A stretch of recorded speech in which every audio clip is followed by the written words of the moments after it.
Bismillahirrahmanirrahim. Innal hamdalillah nahmaduhu wa nasta'inuhu wa nastaghfiruh wa natubu ilaihi. Asyhadu an la ilaha illallah wahdahu la syarikalah wa asyhadu anna Muhammadan abduhu wa rasuluh sallallahu alaihi wa ala alihi wasallam allazi la nabiyya ba'dah. Ya ayyuhallazina amanuttaqullaha haqqa tuqatih wa la tamutunna illa wa antum muslimun. Fa inna asdaqal hadithi kalamullah wa khairal huda huda Rasulullah sallallahu alaihi wasallam wa syarrul umuri muhdatsatuha wa kullu muhdatsatin bid'ah wa kullu bid'atin dolalah wa kullu dolalatin finnar. Saudara-saudaraku yang dimuliakan oleh Allah Subhanahu wa taala, terlanjutkan yaitu membaca buku yang berjudul Al-Uthulul Thalasah yang ditulis oleh Asy-Syaikh Muhammad bin Abdul Wahhab At-Tamimi, yaitu kita dahulunya telah baca yaitu tentang hal-hal yang wajib kita ketahui bagi seorang muslim, yaitu yang pertama ilmu. Ilmu dijelaskan oleh Asy-Syaikh Ibnu Baz rahimahullahu ta'ala, yaitu ada tingkatan-tingkatannya. Yang pertama al-ilmu, yaitu orang yang mengetahui sesuai dengan hakikatnya, itu namanya orang yang berilmu. Yang kedua jahilul murakkab, yaitu orang yang tinggi kejahilannya. Dia ini orang yang berilmu tetapi ilmunya tidak sesuai dengan hakikat yang sebenarnya. Ini sebenarnya ini bukan orang berilmu, tetapi ini orang yang jahil, itu orang yang bodoh. Dia itu mengetahui tetapi pengetahuannya tidak sesuai dengan hakikat yang sebenarnya. Dia bisa solat tetapi bacaan-bacaannya tidak seperti itu, tata caranya tidak seperti itu. Dia mengetahui tauhid dan akidah, tetapi sebenarnya akidah yang dia pahami itu tidak seperti itu sebenarnya yang dituntun oleh Nabi. Ini namanya jahil murakkab. Yang selanjutnya jahilul basit, itu kejahilan yang ringan. Dia memang tidak tahu, tetapi ketika dia diberitahu dia mau menerima. Ini jahil yang ringan. Itulah tingkatan ilmu. Itu ilmu yang pertama wajib kita ketahui, yaitu ma'rifatullah, mengenal Allah. Kemudian wa ma'rifatun nabi, yaitu ilmu mengenal Nabi sallallahu alaihi wasallam. Kemudian wa ma'rifatud dinil islami bil adillah, yaitu mengenal Islam yaitu dengan dalil-dalilnya. Kita wajib berislam sesuai dengan dalil, sebab Islam ini tidak datang kepada kita kecuali dengan dalil, yaitu Al-Quran dan Sunnah, sesuai dengan pemahaman para sahabat Nabi sallallahu alaihi wasallam. Kalau Al-Quran dan Sunnah tetapi tidak sesuai dengan pemahaman sahabat Nabi, ini juga melenceng dari ajaran Islam. Sebab setiap aliran-aliran yang salah, mereka pun memakai Al-Quran, tapi mereka pahami dengan akal mereka sendiri. Mereka pakai Al-Quran. Orang Khawarij yang membom atau memberontak, mereka pun pakai dalil Al-Quran. Itu wa may yahkum bima anzalallah fa ulaika humul kafirun. Siapa yang tidak berhukum dengan apa yang diturunkan oleh Allah, maka mereka itu orang-orang kafir. Ini dalil mereka. Dengannya orang yang tidak berhukum dengan hukum Allah, mereka bom. Mereka pakai dalil. Padahal dalil itu dijelaskan oleh Ibnu Abbas. Kufrun yang dimaksud di dalam ayat itu adalah kufrun duna kufrin. Kafir yang tidak mengeluarkan seseorang dari Islam. Sebab di ayat itu ada 3. Wa may yahkum bima anzalallah fa ulaika humul kafirun. Wa may yahkum bima anzalallah fa ulaika humudz zalimun. Wa may yahkum bima anzalallah fa ulaika humul fasikun. Itu kafir, zalim dan fasik. Kalau orang menganggap hukum Allah tidak relevan lagi di zaman ini, itu kalau mereka tidak kena syubhat setelah tegak hujah kepada mereka, tapi mereka masih meyakini seperti itu, baru itu hukumnya kafir. Kalau tidak, bisa saja mereka itu kena syubhat, kena keraguan. Mereka pahami seperti itu, mereka tidak kafir karena mereka belum tegak hujah. Itu karena syubhat namanya. Maka mereka itu zalim. Kemudian mereka itu fasik, tidak keluar dari Islam. Maka kita wajib memahami Islam sesuai dengan dalil Al-Quran dan Sunnah, yaitu fi mafhum salaful ummah, sesuai dengan pemahaman salaful ummah, yaitu pendahulu kita ini, yaitu umat Islam yang pertama, yaitu sahabat Nabi. Wajib kita mengikuti mereka dalam memahami Al-Quran dan Sunnah.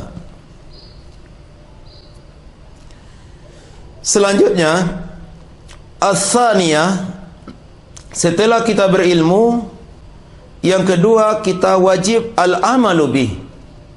Kita wajib beramal dengan ilmu. Kita wajib beramal dengan ilmu. Sebab orang-orang yang beramal tanpa ilmu, itu mereka tak ubahnya seperti orang-orang Nasara. Itu orang-orang Kristen. Mereka taat beribadah, tetapi tidak berilmu. Akhirnya mereka tersesat dalam beribadah. Yang Allah katakan dalam surah Al-Fatihah, kita meminta kepada Allah dikecualikan dari orang-orang seperti itu. Waladdallin, yaitu jangan jadikan kami seperti orang-orang yang sesat, ya Allah. Siapa itu orang yang sesat? Yaitu di luar Islam didominasi oleh orang-orang Kristen. Di dalam Islam didominasi oleh orang-orang yang beramal ibadah tanpa ilmu. Mereka tersesat. Mereka tersesat karena beramal tanpa ilmu. Tinggalnya kata Nabi dalam hadis yang diriwayatkan oleh Imam Muslim, man amila amalan laisa alaihi amruna fahuwa rad.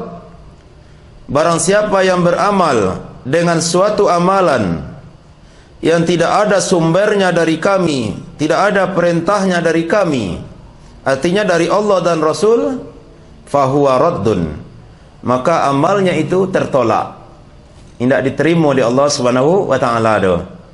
Karena amalnya tidak sesuai dengan tuntunan Allah dan Rasul, maka amalnya tidak diterima oleh Allah.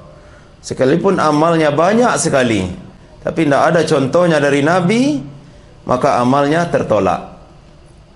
Seperti orang yang membaca zikir Allah, Allah, Allah, Allah, sebab mereka baca 1000 kali. Itu seakan-akan itu kan kalimat yang baik mereka ucapkan, tetapi tuntunannya tidak ada dari Allah dan Rasul. Itu hanya menyebut nama Allah saja. Seharusnya mereka baca Subhanallah, Maha suci Allah, atau Alhamdulillah, segala puji bagi Allah, atau Allahu Akbar, Allah Maha Besar, atau la ilaha illallah, tiada Tuhan yang berhak disembah selain Allah, itu baru namanya zikir. Tara orang-orang yang berzikir tanpa ilmu, maka amalnya tidak diterima oleh Allah Subhanahu wa ta'ala. Mereka tak ubahnya seperti orang-orang Nasara, yaitu mereka hanya beramal sesuai dengan tuntunan rahib-rahib mereka. Walaupun rahib mereka itu telah tersesat, tapi tetap mereka ikuti. Itulah yang Allah sebutkan dalam surat At-Taubah, surat yang ke-9, di ayat yang ke-31. Allah sebutkan tentang orang-orang Nasara. Ittakhadhu ahbarahum wa ruhbanahum arbabam min dunillah.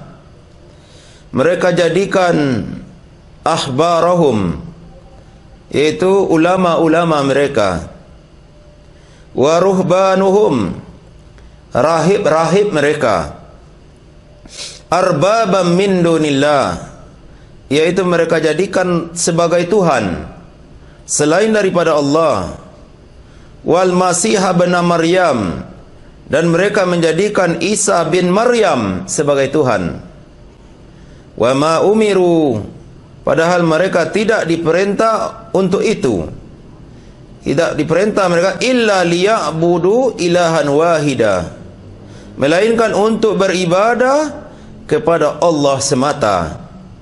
La ilaha illa huwa, yang tidak ada Tuhan yang berhak disembah selain Dia, Allah.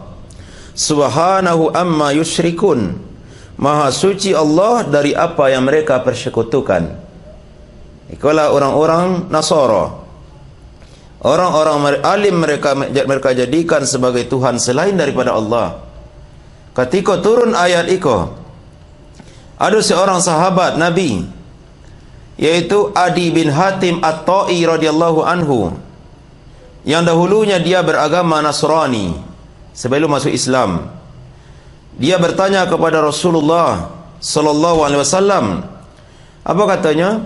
Wahai Rasulullah, kenapa dalam ayat ini, itu ketika ayat ini turun, beliau langsung bertanya kepada Nabi, kenapa dalam ayat ini disebutkan orang-orang Nasara menjadikan orang-orang alim mereka sebagai Tuhan? Dahulu saya beragama Nasara, tapi saya tidak lihat, yaitu orang-orang Nasara menjadikan orang alim mereka sebagai Tuhan, wahai Rasulullah. Apa maksud ayat ini? Jadi para sahabat saja, orang yang pakar bahasa Arab, tidak tahu mereka maksud Al-Quran sebelum dijelaskan maksudnya oleh Nabi sallallahu alaihi wasallam. Padahal mereka pakar bahasa Arab. Apa maksud ayat ini? Apa kata Nabi? Ayat itu menjelaskan dalam masalah halal dan haram, kata Nabi. Yaitu ketika Allah menghalalkan sesuatu, lalu orang alim mereka mengharamkan, fatuharrimuna, lalu mereka ikut mengharamkan bersama orang alim mereka. Sebaliknya ketika Allah mengharamkan sesuatu, lalu orang alim mereka menghalalkan, fatuhilluna, lalu mereka halalkan pula apa yang dihalalkan oleh orang alim mereka. Apa kata Adi bin Hatim At-Ta'i? Bala ya Rasulullah, kalau itu memang benar wahai Rasulullah. Apa kata Nabi? Fatilka ibadatahum, itulah ibadah kalian kepada mereka, artinya kepada orang-orang alim kalian. Jadi ada juga orang umat Islam yang seperti itu, berarti mereka menyerupai orang-orang Nasara. Sebab kata Nabi SAW, kalian akan mengikuti orang-orang sebelum kalian, sibran bisibrin, zira'an bizira'in, yaitu sejengkal demi sejengkal, sehasta demi sehasta. Lalu kata para sahabat, Yahudi dan Nasrani wahai Rasulullah. Benar kata Rasulullah, kalau bukan mereka siapa lagi? Kalian akan mengikuti cara-cara mereka. Inilah yang diikuti oleh umat Islam sebahagiannya yang tidak berilmu, yaitu mereka jadikan orang-orang alim mereka sebagai Tuhan selain daripada Allah. Seperti orang kita sebahagiannya, yaitu ketika Allah menghalalkan daging, lalu buya mereka melarang makan daging selama 40 hari. Tak boleh makan daging 40 hari dah, kecik gurunya. Jadi tak boleh awak makan daging 40 hari dah. Lalu yang ikuti Allah waktu itu, apakah buya mereka? Buya mereka ikuti. Tak boleh makan daging, kecik guru. Tak boleh lah keciknya. Padahal Allah menghalalkan. Sesudah itu tak boleh bawa daging dah guru. Tak boleh bawa goreng ayam ke surau dah. Bawa salah, tak bawa dah. Tu siapa makan? Ambo malah makan. Dek gurunya dah bawa dah. Jadi mereka ditipu. Itu dikecoh oleh orang-orang alim mereka. Seperti itu juga orang-orang Nasara. Orang-orang Nasrani pun ditipu oleh rahib-rahib mereka, oleh pendeta-pendeta mereka. Pendeta mereka membolehkan, sementara anggota mereka larang. Inilah perbuatan orang-orang Nasara, yaitu yang beramal tanpa ilmu. Wajib kita berilmu sebelum beramal. Wajib kita berilmu. Dan wajib kita beramal setelah berilmu. Ketika kita berilmu sementara kita tidak beramal, kita tidak ubahnya seperti orang-orang Yahudi. Itulah yang Allah katakan dalam doa kita, dikecualikan ghairil maghdubi alaihim. Jangan jadikan kami seperti orang-orang yang dimurkai. Siapa mereka? Itu orang-orang Yahudi. Mereka adalah orang-orang berilmu, tetapi mereka tidak beramal. Mereka banyak tanya itu kepada Nabi Musa alaihissalam. Ketika Nabi Musa menyuruh mereka mencari seekor sapi, mereka tanya, seperti apa sapinya wahai Musa? Yaitu yang kuning. Yang kuning seperti apa wahai Musa? Yaitu yang belum pernah membajak kebun. Tambah barik mencarinya. Dek banyak tanya. Akhirnya sulit mengamalkannya jadinya. Akhirnya susah untuk mendapatkan yaitu apa yang diperintahkan oleh Nabi Musa alaihissalam. Mereka berkhilah. Itu mereka tidak mau beramal. Ketika mereka dilarang untuk menangkap ikan di hari Sabat, yaitu di hari mingguan mereka dalam beribadah, seperti hari Jumat di hari kita umat Islam, yaitu mereka tak boleh menangkap ikan di hari itu. Dengan akal-akal mereka, dengan khilah-khilah mereka, mereka pasang jaring mereka di hari Jumat, mereka ambil di hari Minggu.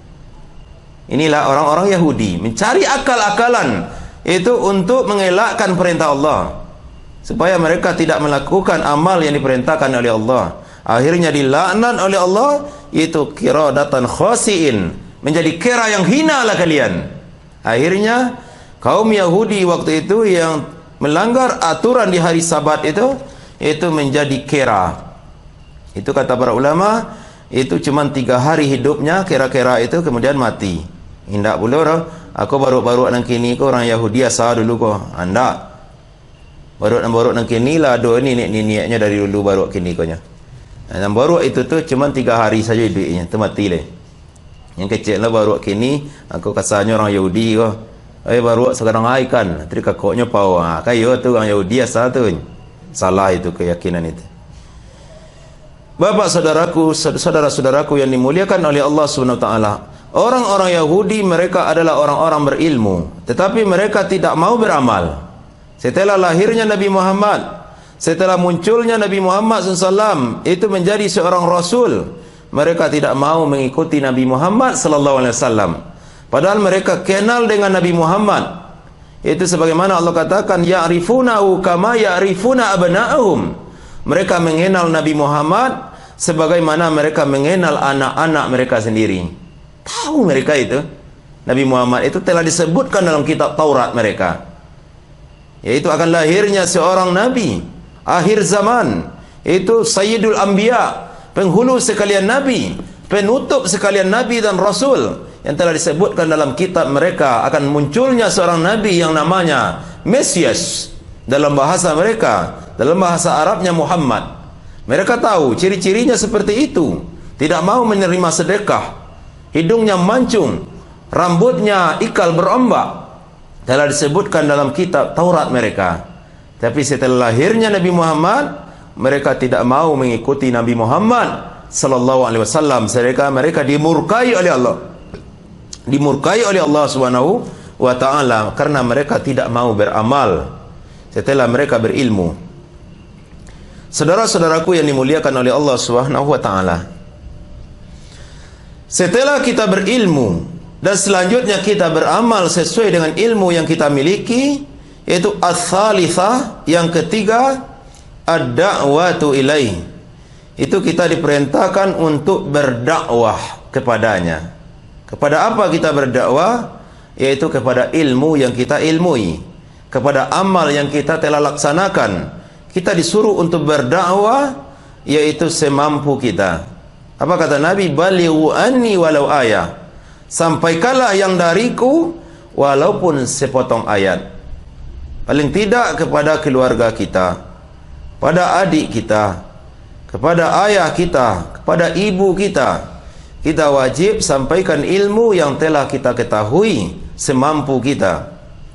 Wajib kita sampaikan. Sebab ketika kita telah berilmu, kita dituntut untuk beramal. Setelah kita beramal, kita dituntut oleh Allah, yaitu untuk menyampaikan. Itu sesuai dengan kemampuan kita. Sejajar dengan membagikan buku-buku kepada sanak famili kita. Disarah oleh Syekh Abdul Aziz bin Abdullah bin Bas, itu tentang pengertian dakwah. Dakwah, kata beliau, iaitu menyeru manusia kepada syariat Allah. Terseru manusia kepada syariat Allah Subhanahu wa ta'ala, yang dibawa oleh Rasul sallallahu alaihi wasallam, yaitu melalui 3 atau tingkat 4 tahapan. Yang pertama, kedua dan ketiga dikatakan oleh Allah dalam surah An-Nahl. Apa kata Allah Subhanahu wa ta'ala? Ud'u ila sabili rabbika. Serulah manusia kepada jalan Rabbmu, yaitu bil hikmah, yaitu dengan hikmah, dengan tepat sasaran, dengan hikmah. Sebagaimana halnya para sahabat Nabi dahulu, mereka itu hikmah dalam berdakwah. Ketika Umar bin Khattab menjadi khalifah, yaitu ada seorang Yahudi waktu itu, yang dia itu seorang ahli maksiat, suka berzina, suka mabuk-mabukkan, tetapi dia tersentak hatinya untuk masuk Islam. Dia bertanya kepada Khalifah Umar bin Khattab, wahai Khalifah, saya suka berzina, saya suka minum minuman keras, tetapi saya ingin masuk Islam. Bagaimana itu? Apa kata Umar dengan hikmahnya? Masuklah ke dalam Islam. Islam ini mudah, kata Umar. Oh, mudah wahai ya Khalifah? Ya mudah, Islam ini mudah. Akhirnya Yahudi ini masuk Islam. Dia ucapkan 2 kalimat syahadat, asyhadu an la ilaha illallah wa asyhadu anna Muhammadar Rasulullah.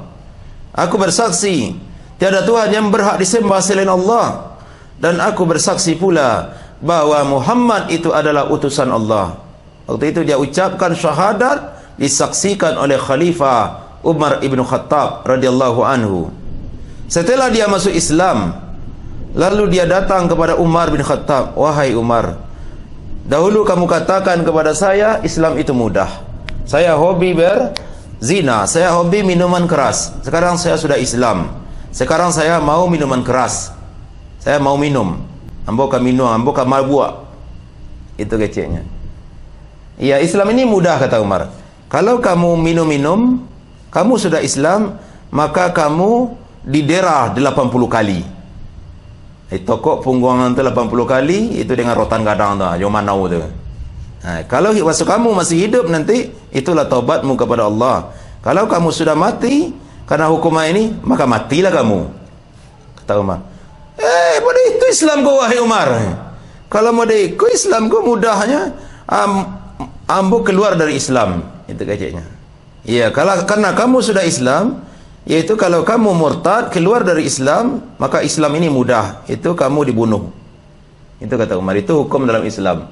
Orang yang murtad keluar dari Islam, maka wajib dibunuh. Kalau mereka itu, elok salam buat taruh ilai Umar. Ayo elok lah taruh ilai. Maka orang ini baik sampai matinya, menjadi orang soleh dia sampai akhir hayatnya. Begitulah hikmahnya Umar bin Khattab dalam berdakwah. Takabeknya, masuk lukanya. Kalau kami minum tua, didera 80 kali. Kalau kamu murtad, dibunuh. Akan mudah Islam ini, kata Umar. Itulah hukuman untuk orang murtad. Akhirnya eloknya sampai mati lah. Orang mantan Yahudi ini. Jadi Islam yang baik dia sampai akhir hayatnya. Jadi ud'u ila sabili rabbika bil hikmah.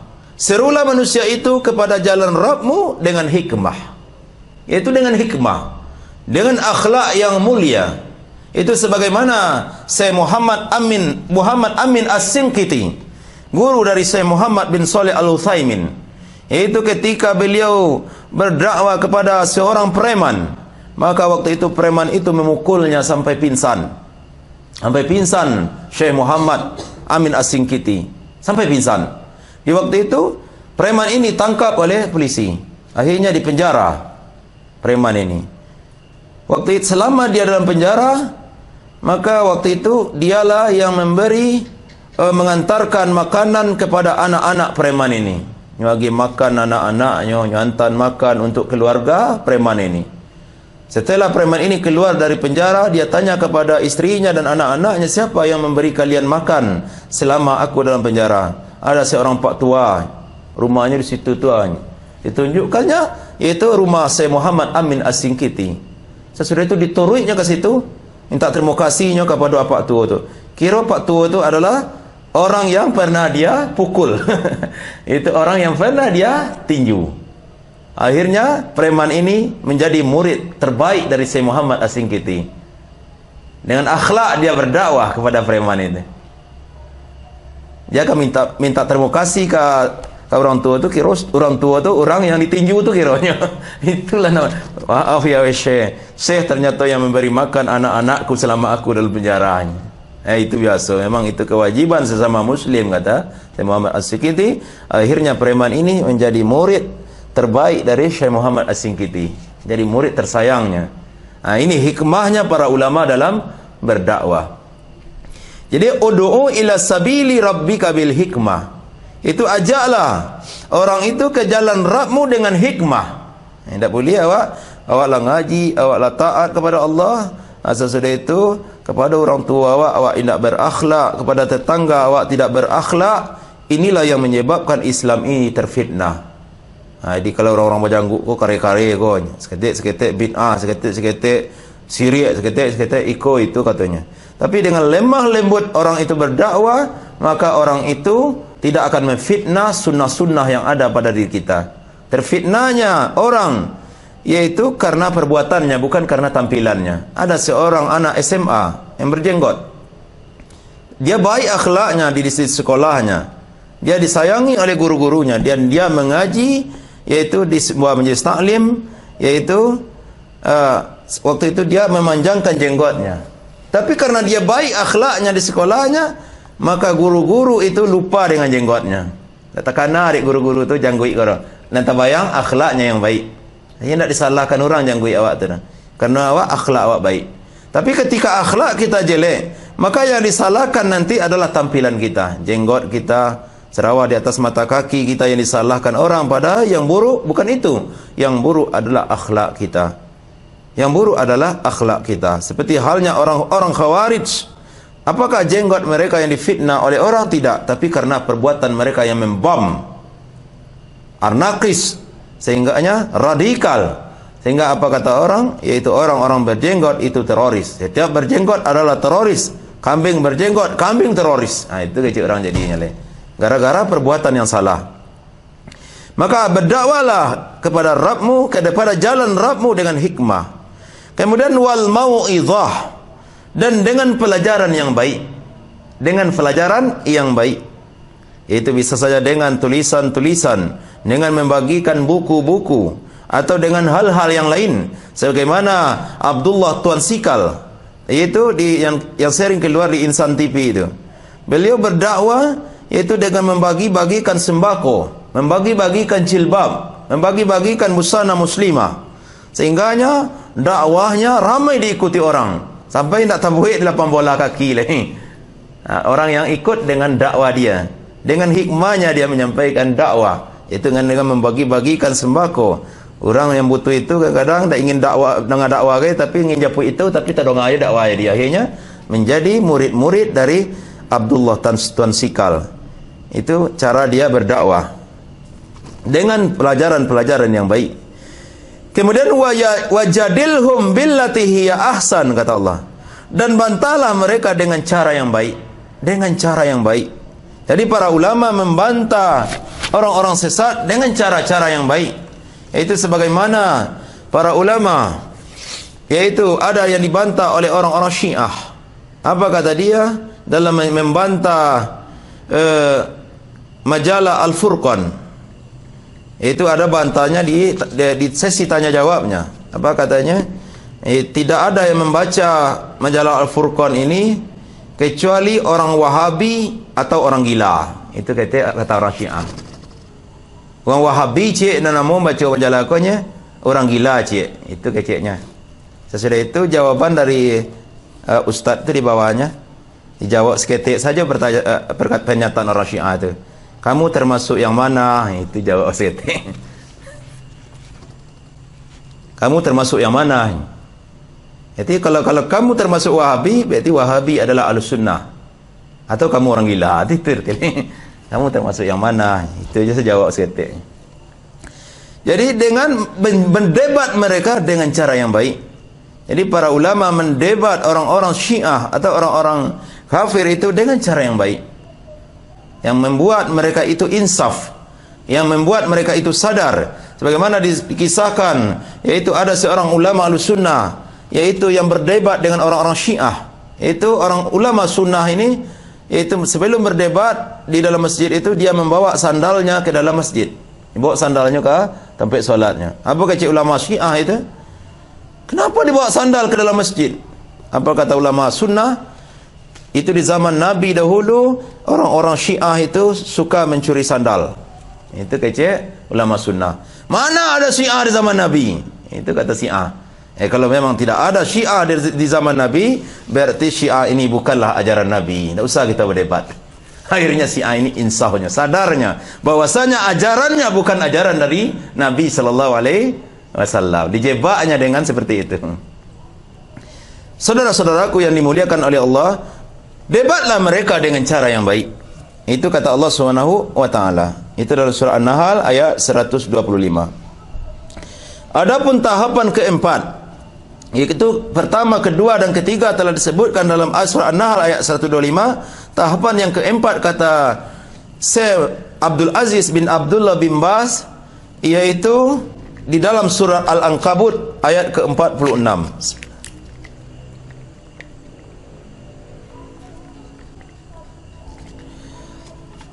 Wala tujadilu ahlal kitabi, janganlah kamu berdebat dengan ahli kitab, yaitu illa billati hiya ahsan, melainkan dengan cara yang baik. Siapa ahli kitab? Yaitu orang-orang Nasara dan orang-orang Yahudi. Mereka dinamakan ahli kitab karena mereka itu dahulunya didatangkan kitab oleh Allah, yaitu kepada orang-orang Yahudi didatangkan kitab Taurat. Orang-orang Nasrani pernah didatangkan kitab, yaitu kitab Injil. Sehingga dua golongan ini dinamakan ahli kitab, Yahudi dan Nasrani. Kitab Taurat dinamakan oleh mereka dengan Perjanjian Lama, sedangkan kitab Injil dinamakan dengan Perjanjian Baru. Maka berdebat dengan ahli kitab itu jangan berdebat kecuali dengan cara yang baik. Sebagaimana kata Nabi SAW kepada Mu'az bin Jabal, yaitu engkau berdakwah ke negeri Yaman, yaitu kamu akan menjumpai ahli kitab. Yaitu falyakun awwala tad'u, yaitu liwahidullah. Yang pertama yang engkau dakwakan kepada mereka supaya mereka mentauhidkan Allah Subhanahu wa ta'ala. Jadi kalau berdebat dengan ahli kitab, berdebatlah dengan cara yang baik. Itu sebagaimana halnya yaitu Zakir Naik, yaitu berdebat dengan ahli kitab itu dengan cara yang baik, yaitu dengan disampaikan Al-Quran, kemudian pun dibaca pula kitab-kitab mereka itu. Ternyata kitab-kitab mereka itu telah dipalsukan oleh pendeta-pendeta mereka. Akhirnya mereka sadar, mereka insaf, akhirnya mereka masuk Islam. Sebab ahli kitab Yahudi dan Nasara, ketika Nabi Muhammad telah diutus oleh Allah, maka ajaran mereka tidak laku lagi, tidak bisa dipakai lagi. Sebab telah disempurnakan oleh Al-Quranul Karim. dan mereka wajib mengikut Nabi Muhammad sallallahu alaihi wasallam. Kalau seandainya saja mereka masih mengikuti ahli kitab, letaklah itu kitab Zabur yang asli, mereka tetap kafir. Sebab tidak laku lagi ajaran Taurat di zaman Nabi Muhammad sallallahu alaihi wasallam. Kalau seandainya mereka masih juga berpegang teguh dengan kitab Injil yang asli misalnya, mereka tetap kafir, karena tidak laku lagi, tak sah lagi ajaran Injil ketika telah diutusnya Nabi Muhammad sallallahu alaihi wasallam. Maka mendebat ahli kitab dengan cara yang baik. Illal ladzina zalamu minhum, kecuali orang-orang yang zalim di antara mereka. Ketika mereka telah memerangi kita, maka di waktu itu pun kita wajib melawan, membela agama kita. Itu namanya jihad di dalam Islam. Jihad adalah orang yang berperang menegakkan kalimat syahadat. Maka orang-orang yang mati mempertegakkan kalimat syahadat, maka matinya dinamakan syahid. Orang yang mati memperjuangkan syahadat, maka dinamakan matinya syahid. Tapi kalau mati bukan menegakkan kalimat syahadat, bukanlah mati syahid. Bukan mati syahid. Mati syahid adalah orang yang mati menegakkan kalimat syahadat. Itu tahapan yang keempat. Kemudian kata Syekh Abdul Aziz bin Abdullah bin Baz, yang dinamakan dakwah itu pasti harus dibekali dengan ilmu. Pasti dibekali dengan ilmu terhadap syariat Allah, sehingga dakwah tersebut dibangun di atas ilmu dan basirah, di atas pengetahuan yang mendalam. Tak boleh kita berdakwah yaitu kepada khalayak ramai, sementara kita tidak membekali diri kita dengan ilmu. Kadang-kadang baru 2 hari saja baru sadar, patang bompok saja baru, patang maksiat saja baru. Kini mengajak orang solat, pergi keluar untuk berdakwah. Yang kediajan, awak alun berilmu, awak alun belajar leh. Sementara awak sampaikan dakwah, mengajak orang solat. Nanti bertanya orang bagaimana solat yang benar, dia tidak tahu. Apa hukum satroh? Dia pula yang bertanya, satroh itu apa pak? Orang bertanya satroh, iyo lalu bertanya ke orang. Maka wajib kita membekali diri dengan ilmu. Apa dalilnya? Yaitu surah Yusuf ayat 108. Ini masih masalah dakwah. Itu kul, katakanlah ya Muhammad, hazihi sabili, inilah jalan agamaku, yaitu agama Allah Subhanahu wa taala. Ad'u ilallahi ala basiratin ana wa manittaba'ani, yaitu aku dan orang-orang yang mengikutiku, yaitu mengajak kepada Allah ala basiratin, yaitu dengan basirah. Basirah adalah ilmu nafi', ilmu agama, ilmu tauhid, ilmu syariat. Kepada inilah diajaknya umat oleh Nabi sallallahu alaihi wasallam. Aku dan orang-orang yang mengikutiku mengajak kepada Allah ala basiratin, yaitu dengan basirah, dengan ilmu, yaitu wasubhanallahi wa ma ana minal musyrikin, dan maha suci Allah dan aku tidak termasuk orang-orang yang musyrik. Aku tidak termasuk orang-orang yang musyrik.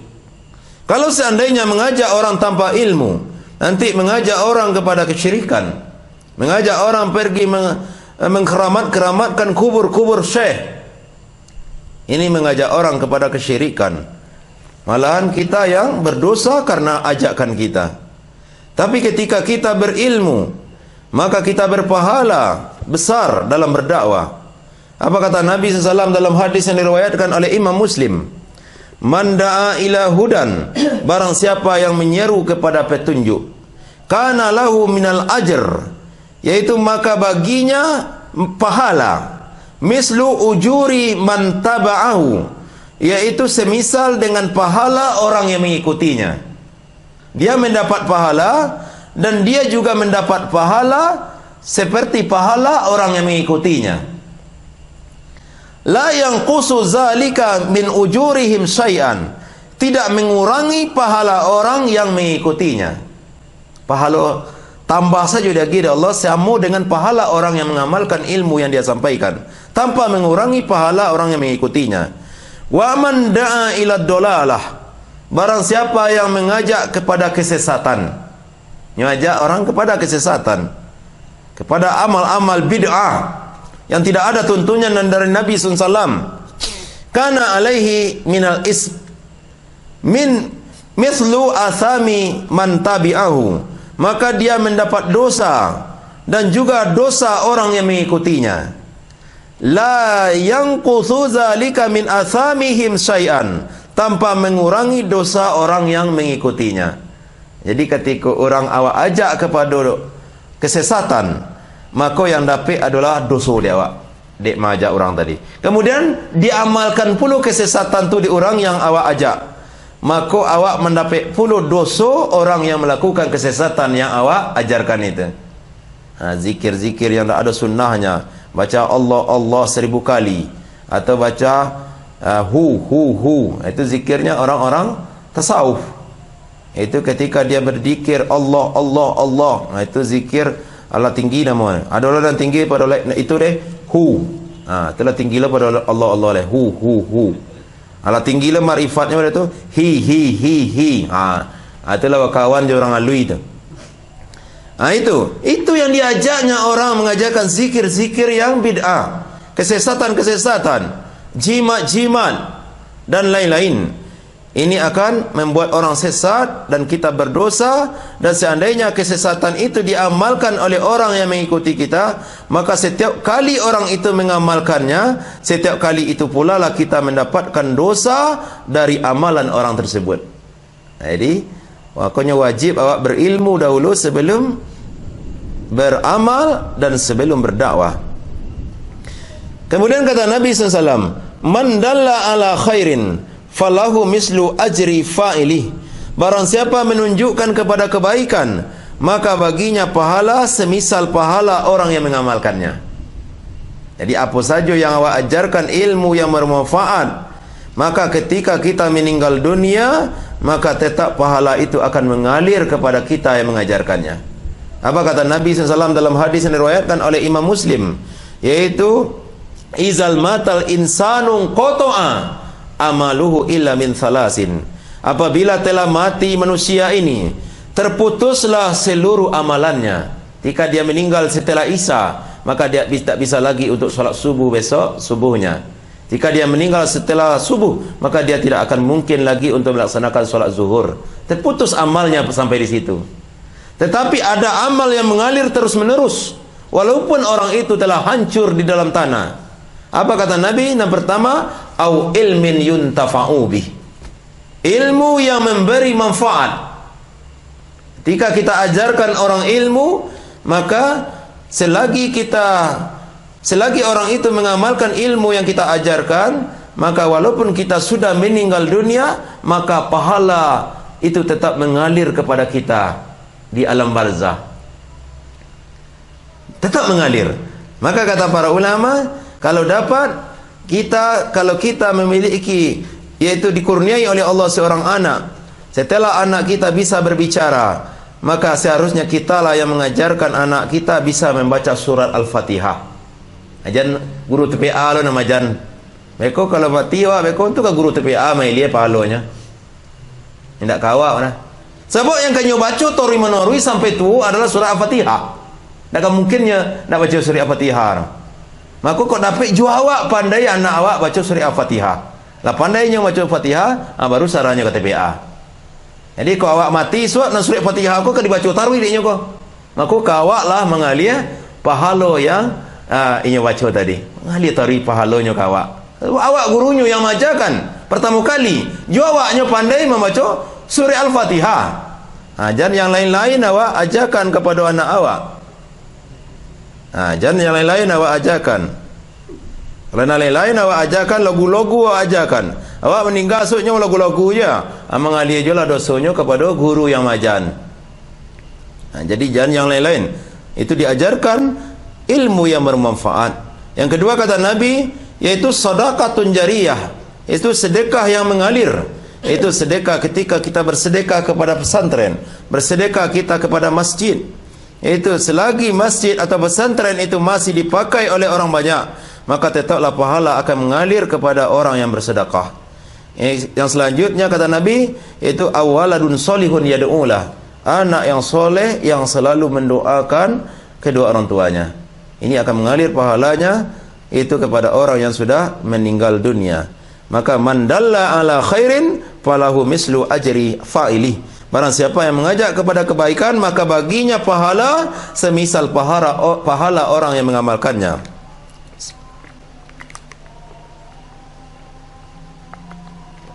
Masuk kata ya, Pak.